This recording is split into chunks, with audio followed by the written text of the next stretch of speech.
네, 안녕하십니까, 동역자 여러분. 오늘은 시편 88편 같이 보도록 하겠습니다. 시편 88편에 있는 내용은 다시 이제 고라 자손의 시로 들어갑니다. 87편에 잠깐 다윗의 비탄의 어떤 고통과 궁고 속에서 기도했던 내용이라면 다시 이제 고라의 자손의 시인데, 이스라엘 백성이 이제 바벨론 포로로 이제 돌아온 뒤에 지은 시입니다.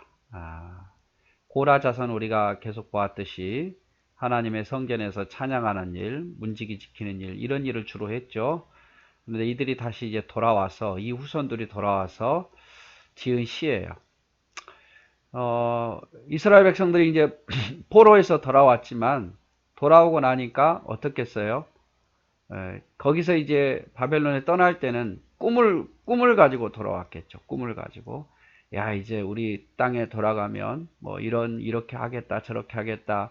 어떤 꿈을 가지고. 왜냐하면 돌아온 사람들은 그리움이 있었을 거 아니에요? 그리움. 또 하나님 백성으로서 이제 고국으로, 그리고 하나님 나라로 돌아온다. 약속의 땅으로 돌아온다는 어떤 그리움, 소망을 가지고 돌아왔을 텐데, 막상 딱 돌아오니까 어려움이 있죠. 어려움이. 왜냐하면 집도 없죠. 땅은 황폐되어 있을 것이고, 그리고 뭐 나라가 힘이 있는 게 아니라 주변 어떤 족속들로부터 많은 또 공격을 받지 않습니까? 우리가 느헤미야서나 에스라서를 통해서 보듯이 많은 공격을 당하고 거할 곳도 없고 모든 생활이 다시 시작해야 되는, 그런 상태예요.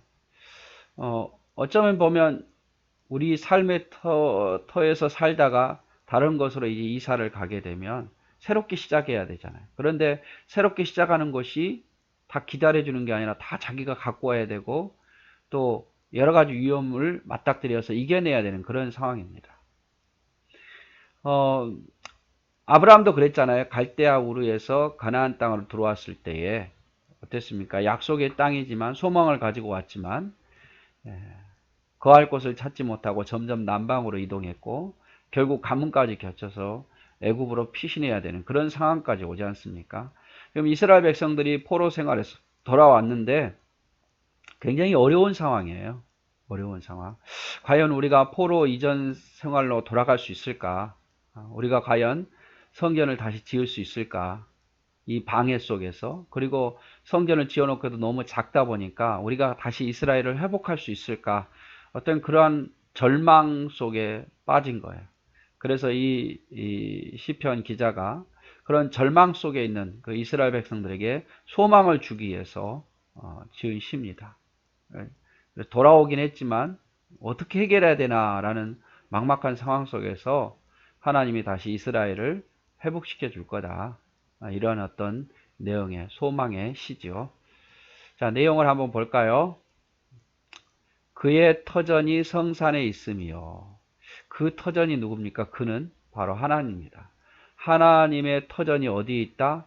예루살렘에 있다. 성산, 하나님의 성전에 있다. 이 말이 무슨 말입니까?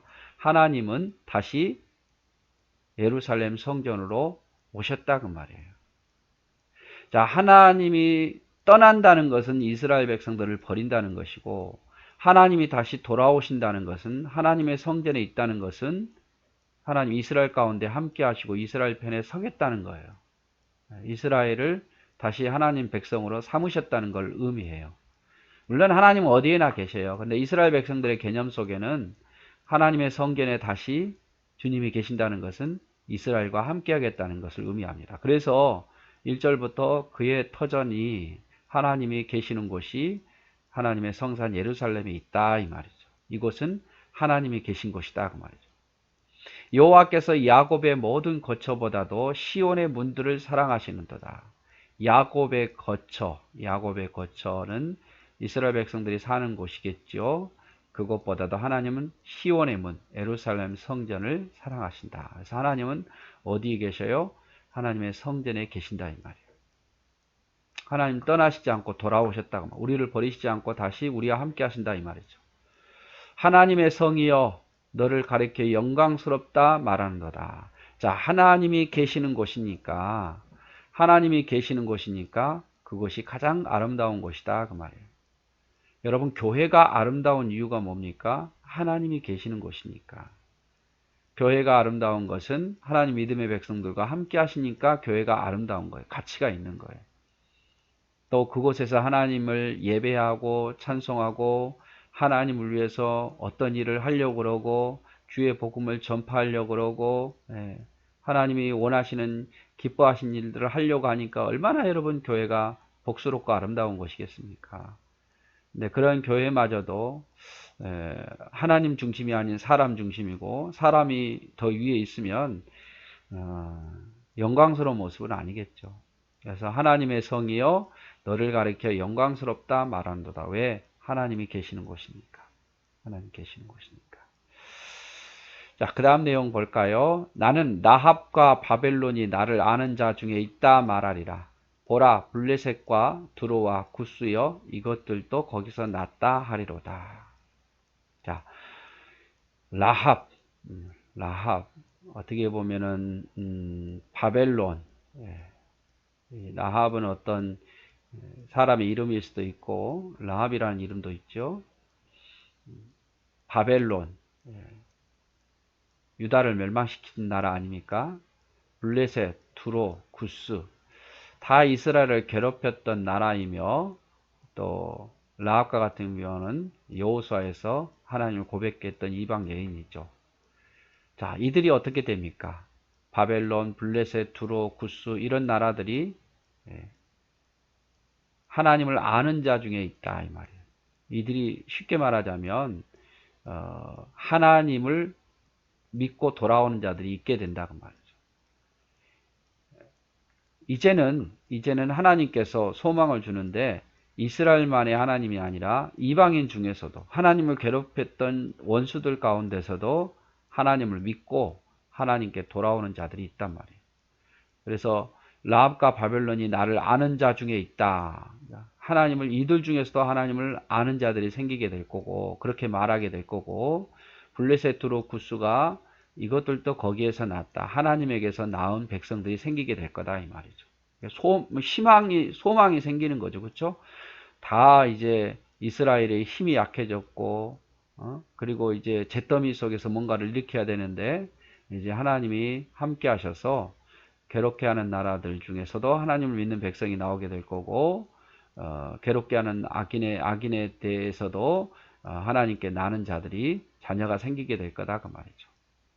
희망적인 말씀이죠.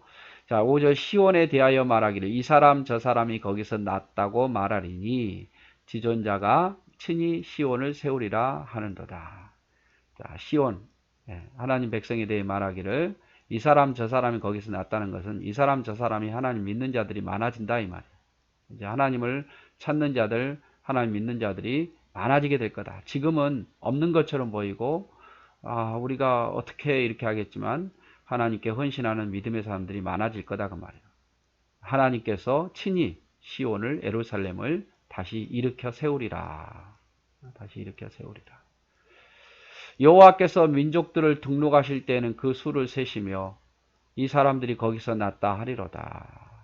자, 민족들을 다시 하나님 백성을 세우실 때는 하나님이 수를 세실 것이며 사람들이 하나님에게서 났도다. 내가 하나님 백성이 되었도다 라고 말하게 하실 거다 그 말이에요. 노래하는 자와 뛰어노는 자들이 말하기를 나의 모든 근원이 너에게 있다 하리로다.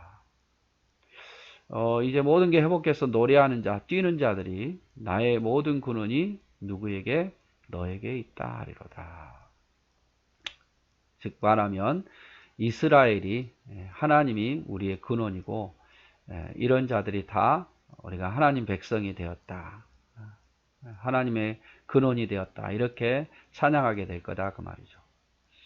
그래서 이 시편 86편은요. 이제 포로 가운데 이스라엘 백성들이 귀환했어요. 돌아왔는데 너무 황무한 땅이고 이걸 어떻게 해야 되지 막막한데 이 고라의 이 시편 기자가 아니다. 하나님이 여기 계신다. 하나님은 예루살렘을 사랑하신다. 우리와 함께 하신다. 그리고 더 나아가서 모든 대적하는 나라들 중에서도 하나님은 그들을 부르셔서 백성 삼으실 거고 예루살렘이 믿는 사람들이 여기저기서 많이 나오셔서 가장 중요한 말씀, 하나님께서 친히 시온을 세우실 거다 이 말이죠. 세우실 거다. 그러므로 절망하지 말라, 낙심하지 말라.